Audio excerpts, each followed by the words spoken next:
Welcome to my real life players review of this, the Tonex pedal by Ik Multimedia. So I recently completed my first run of official shows with this thing a couple of weeks ago, and it got me to thinking that when I was shopping around for this thing, none of the reviews that I could find anyway centered around using it live, what it was like to use it live, because that's where a big bulk of the players are going to be wondering, you know, how that's going to go. There was tons of reviews, great reviews, but all of those reviews were based on just general playing, general use, studio, bedroom, whatever, and that's fine. There's obviously a massive market for that too. But as a touring player, I was left kind of in mystery as to what it was going to be like. So I reached out to some of my friends on Instagram who work for bands that use this, and they were really great with information and help. And I took a punt on it, and really glad I did. So here's a few of the pros and cons. Now, historically, I'm a Kemper user, as you can see. I love my Kemper. I've been using it live all over the world, and it's recently been retired to the studio because, like a lot of players, I'm always looking for the smallest rig that I can build, because we're not blessed all the time with the means to transport large equipment, and the budget, of course. You know, it's expensive to fly things. You could ask why I didn't go for a Kemper player, and that's a very good question. But the price point for this, for me, was intriguing. The Kemper player came out a little bit after this one, and yeah, I was kind of already looking at this as a possible example. So, starting off with the build quality, right? The build quality is fantastic. You will not believe the price of this thing for the build quality. Is solid, you know, it's a metal construction, really solid. It looks great. It has the sides kind of light up, look like red hot tubes, which is a nice little feature. For me personally, I like that. And what I found is, which is quite rare, as I say, I'm a Kemper player. I've also used Quad Cortex, other modelers as well, and amps before that, of course, and still use all of those things. But where the Tonex is better, in my opinion, is that because I didn't have any time to play with the software before I went away on tour, I just had to do a run and gun rig, just chuck this and my wireless on a pedal board, still not even sorted a power supply, just all of the wool warts just in a plug. It looks ghastly, but it did great. So I didn't really have time to delve into the software. I have a little bit since, and I'm quite impressed as well, but I haven't really learned how to use that yet.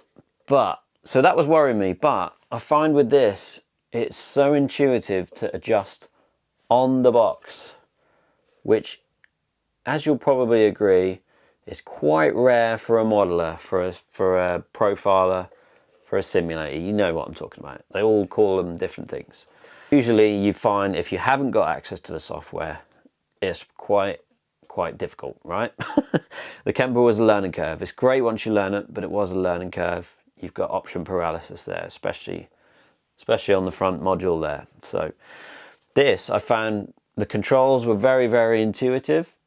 You know, you've got a row of standard, quote unquote, standard amplifier controls, and then a row of into the next level, so the compressors and reverbs and things like that. So I found ease of use, at least on the unit, really good.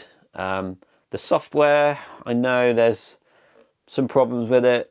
It's still work in progress. I know it's been out a while, but they have been updating it. For me, it's pretty damn good. The only thing I haven't figured out yet is how to audition.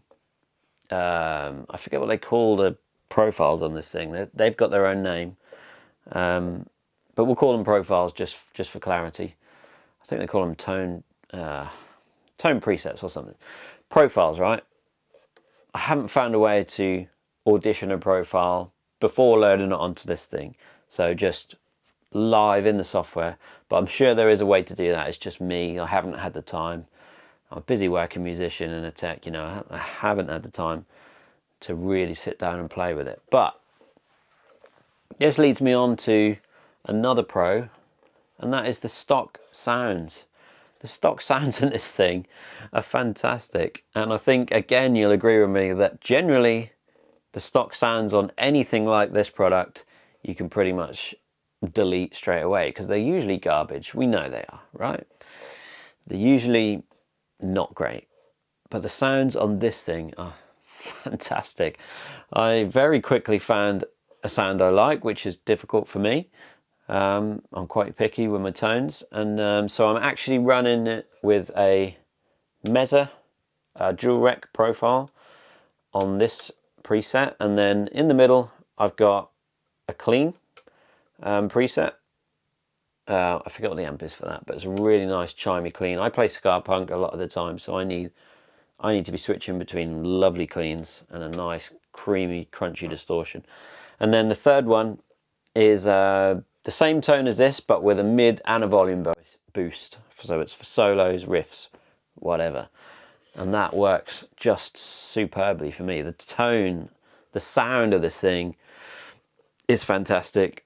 Loads of compliments from the audience and the sound guy as well. And that leads me on to another pro.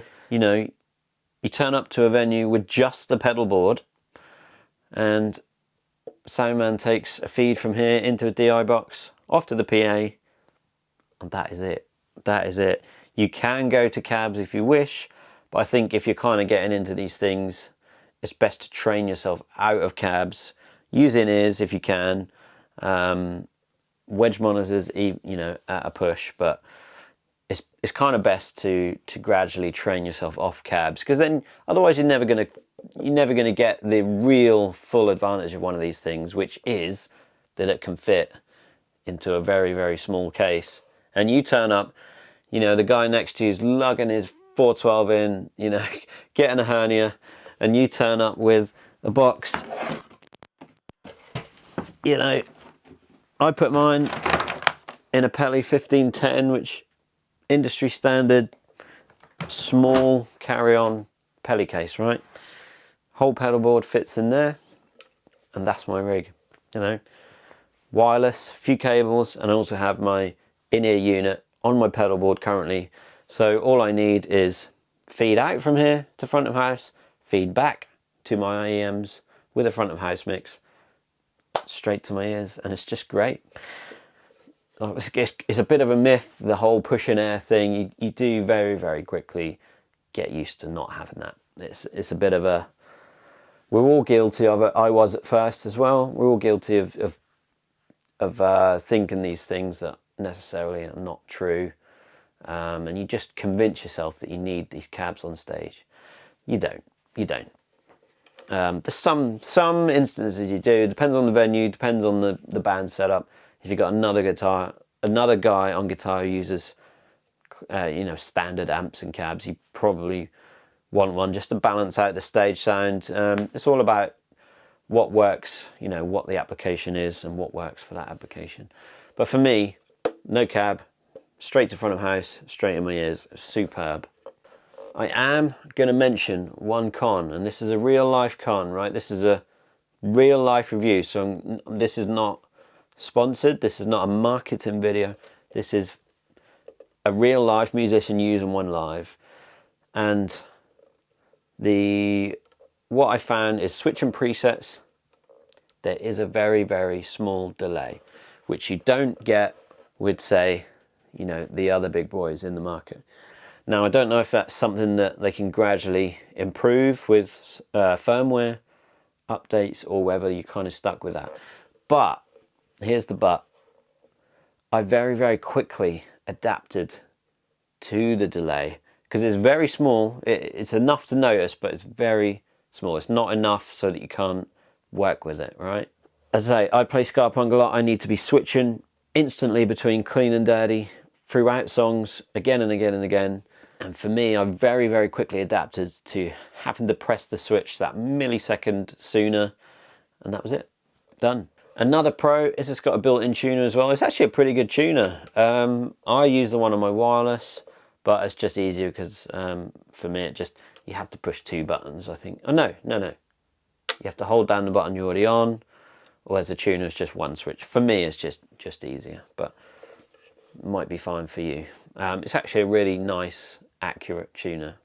An obvious pro is just how small this thing is. It's just really, really nicely built, very compact, but not so compact that you cannot reach all the switches without being clumsy. That kind of played on my mind with the Kemper players. The switches are a little bit close together, but this I found is just enough. It's just enough. I wear skate shoes. They're big and clumsy, wide shoe, and I never found that I was accidentally switching switches. Works perfectly for me.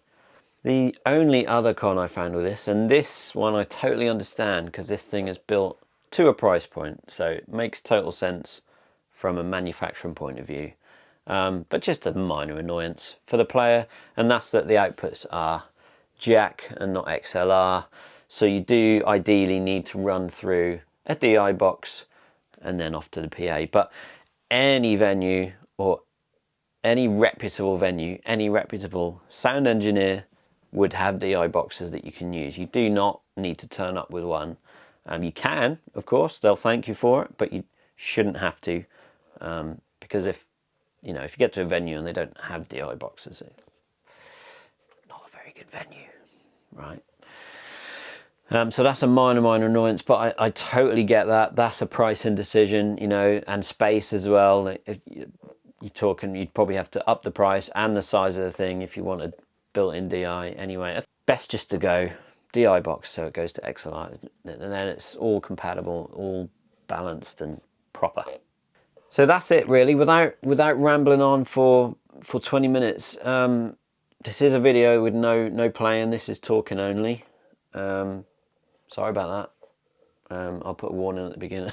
So you're already at the end. I'll put a warning at the beginning. Yeah, no playing. This is just talking about my experiences with it.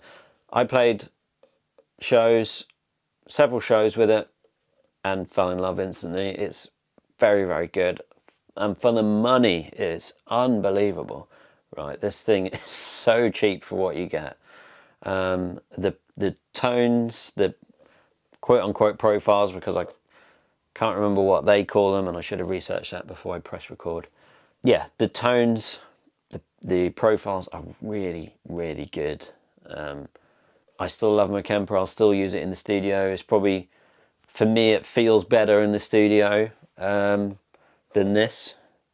It just feels more premium, which is gonna, this is 300. That's in its prime, much more. So there's going to be a gap in quality.